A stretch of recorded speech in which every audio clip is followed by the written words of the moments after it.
ప్రత్యేక హోదాపై పెదవి విప్పని కేంద్ర రాష్ట్ర ప్రభుత్వాలకు నిరసనగా శుక్రవారం రాష్ట్ర వ్యాప్తంగా నిరసనలు తెలపాలని వైఎస్ఆర్సీపీ అధ్యక్షుడు ప్రతిపక్ష నేత వైఎస్ జగన్మోహన్ రెడ్డి పిలుపునిచ్చారు.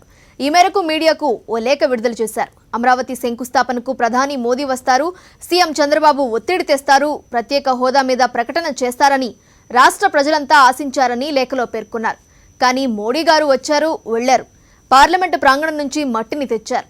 ఢిల్లీ పక్కన ప్రవహించే యమునా నది నుంచి నీళ్లు కూడా తెచ్చారు. పార్లమెంటు సాక్షిగా ప్రత్యేక హోదా విషయంలో అధికార పార్టీ, ప్రతిపక్ష పార్టీలు కలిసి రాష్ట్రాన్ని విడగొడుతూ ఇచ్చిన మాట మార్చారని వైఎస్ఆర్ కాంగ్రెస్ లేఖలో పేర్కొంది. ఎన్నికల వేళ ఇచ్చిన ప్రత్యేక హోదా హామీని ఎన్నికలు అయిపోయిన తరువాత పక్కన పెట్టేశారని లేఖలో విమర్శించారు. ప్రధానమంత్రి నోట వస్తుందనుకున్న ప్రకటన రాలేదన్నారు. ఈ విషయంలో ఒత్తిడి తీసుకురావాల్సిన సీఎం చంద్రబాబు తన కేసుల నుంచి బయటకు రావడం కోసం ప్రత్యేక హోదాను అమ్మేశారన్నారు. 5 కోట్ల ప్రజలు, నిరుద్యోగ యువత, చదువుతున్న పిల్లల ఆశల మీద నీళ్లు చల్లారని లేఖలో వైఎస్ఆర్సీపీ విమర్శించింది.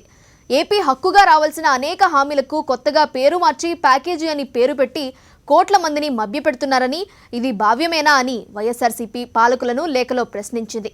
ఈ నేపథ్యంలో రేపు రాష్ట్ర వ్యాప్తంగా నిరసనలు తెలపాలని వైఎస్ఆర్సీపీ పిలుపునిచ్చింది.